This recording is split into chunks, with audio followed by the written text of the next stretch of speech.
Messieurs, avant tout propos, je voudrais vous remercier chaleureusement, mes chers frères présidents Ghazouani, Azali, Barrow, Mbalo et Nguémon, d'avoir bien voulu rehausser de votre présence cette première édition de commémoration de l'histoire tragique qui s'est déroulée ici à Thiaroye, il y a 80 ans maintenant, malgré vos agendas chargés. Je remercie tous nos hôtes et je leur souhaite un agréable séjour au Sénégal. À travers vous, je salue vos peuples respectifs. Votre présence remarquée à nos côtés est le symbole fort de votre attachement à l'histoire que nous partageons. Grande est mon émotion en cette date et en ce lieu qui nous parle, où des héros africains sans défense, armés de courage, de dignité et de fraternité africaine, ont été froidement abattus. Il s'agissait là d'un massacre. 80 ans après ce crime de masse, le silence de Thiaroye est toujours aussi assourdissant. Les murmures venus d'outre-tombe nous interpellent avec fracas, pendant que l'ampleur de ce crime demeure minimisée et souvent même niée par certains milliers des héritiers de ceux qui l'ont commis. Sur cette terre blessée de Thiaroye résonnent encore les rafales sifflant au bout des canons, comme pour rappeler que l'horreur est toujours là, entière, immortelle. Des profanes comme beaucoup d'entre nous, jeunes et moins jeunes, se poseraient la question de savoir de quoi s'agissait-il exactement. Tellement la chape de plomb était fermement posée depuis trop longtemps pour tenter de rayer cet épisode fâcheux de notre histoire. Il s'agissait d'Africains, en majorité arrachés à leur terroir contre leur gré, pour aller combattre au service de l'empire colonial français d'alors. Ils formaient le régiment des tirailleurs sénégalais. Ils venaient presque de tous les territoires coloniaux d'Afrique occidentale, équatoriale et de l'Est, devenus au moment des indépendances 17 pays.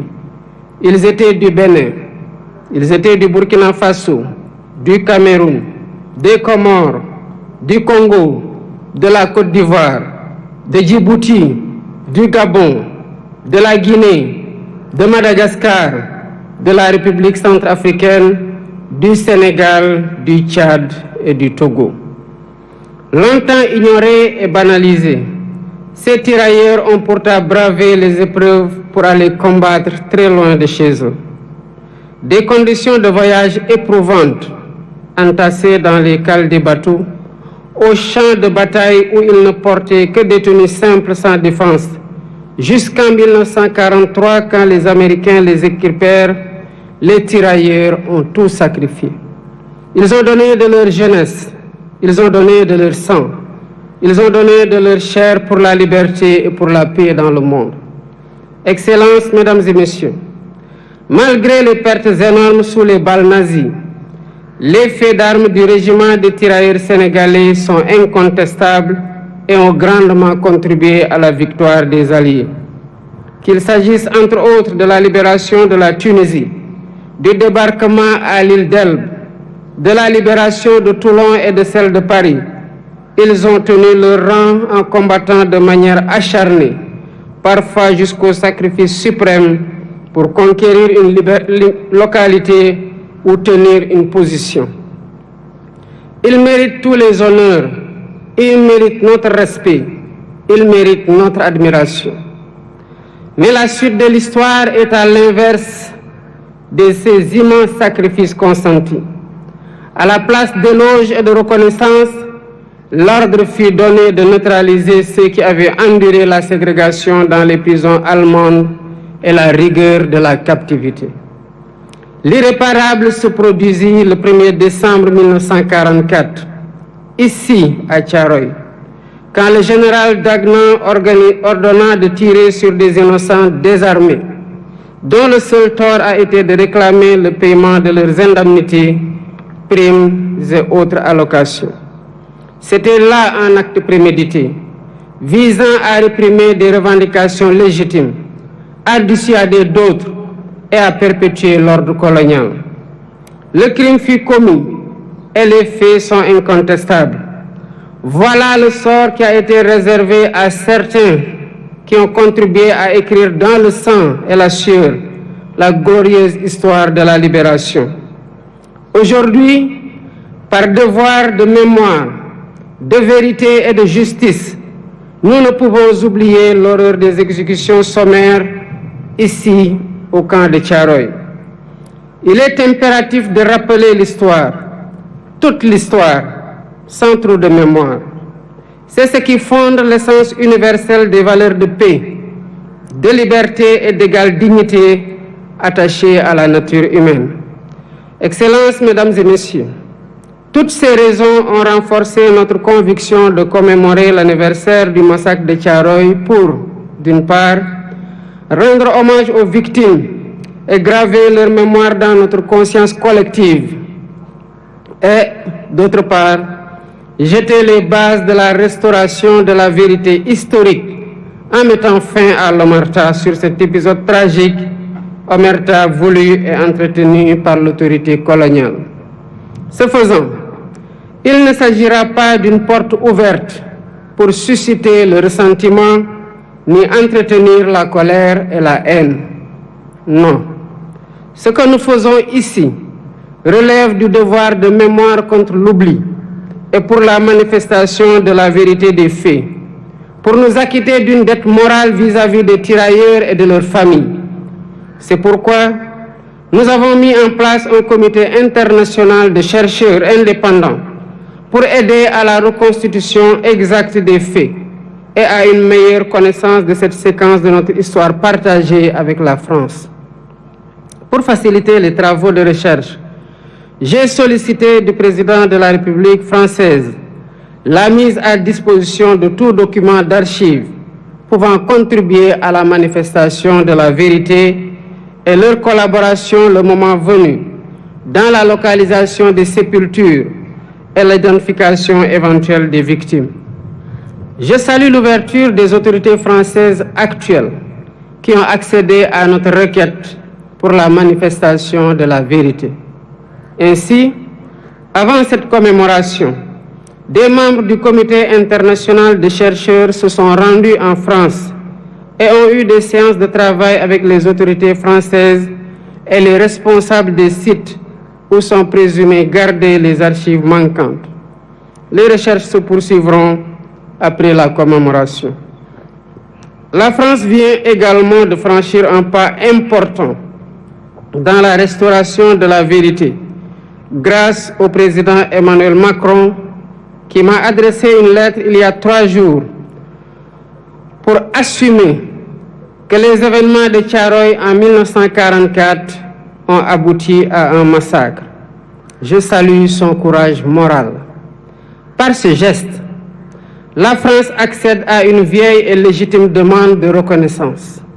Il s'agit d'une avancée appréciable dans le processus de réhabilitation de l'honneur et de la dignité des tirailleurs victimes, à la suite de la déclaration du président François Hollande au cimetière de Thiaroye le 30 novembre 2014, quand il saluait, je cite, « la mémoire d'hommes qui portaient l'uniforme français et sur lesquels la France avait retourné les fusils. » Toutefois, il reste encore beaucoup de zones d'ombre de cette histoire, notamment le nombre de tirailleurs exécutés. 2 rapports contradictoires des autorités coloniales parlent de 35 et 70 morts, pendant que d'autres témoignages évoquent des centaines de morts et de nombreux blessés.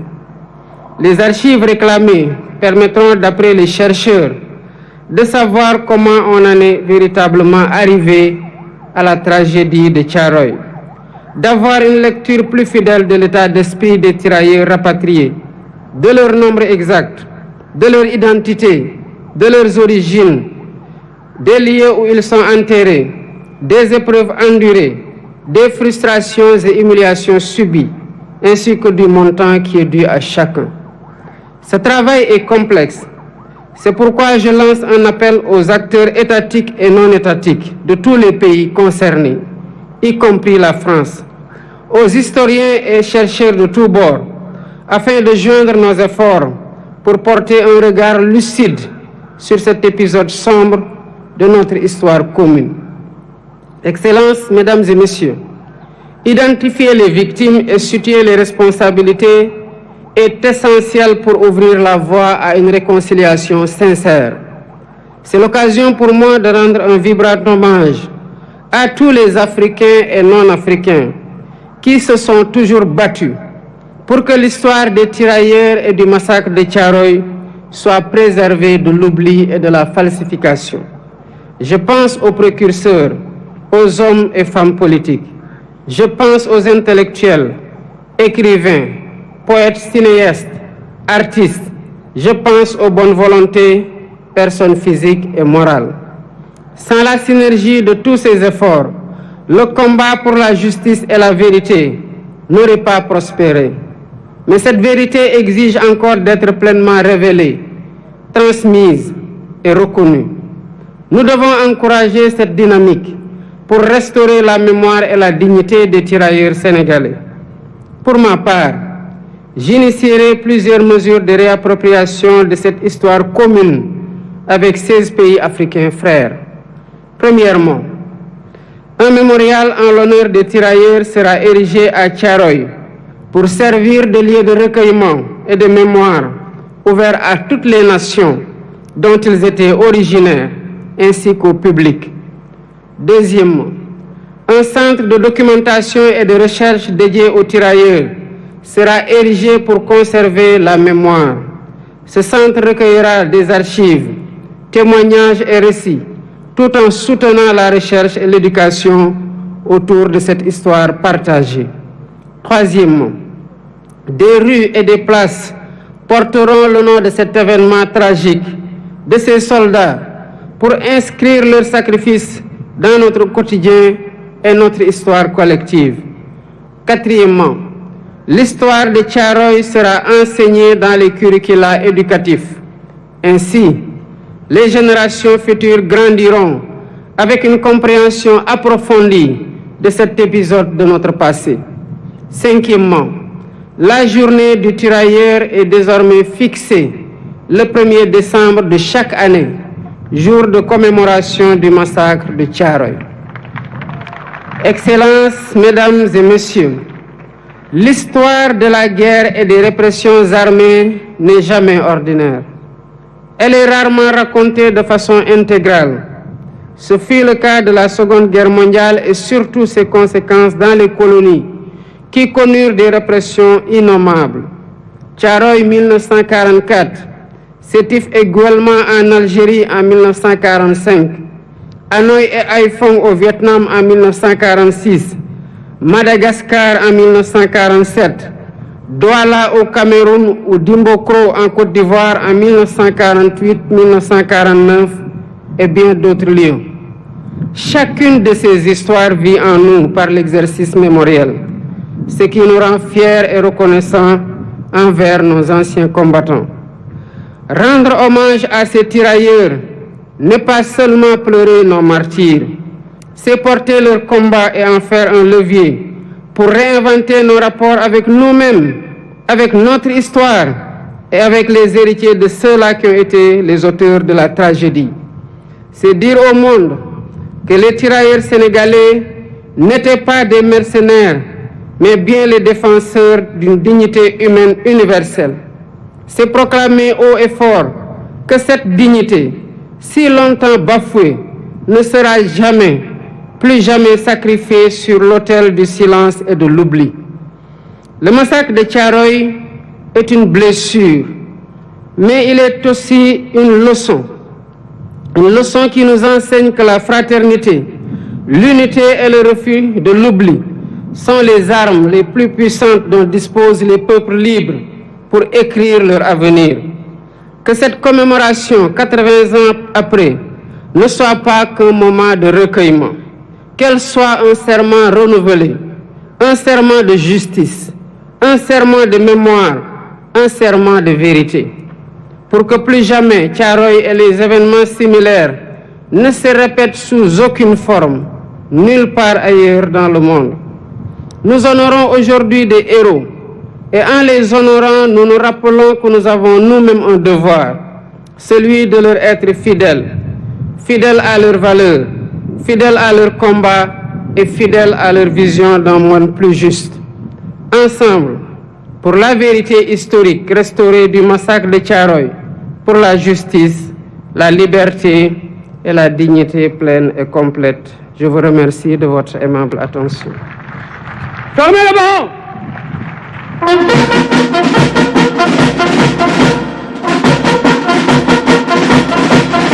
Présentez! Armes!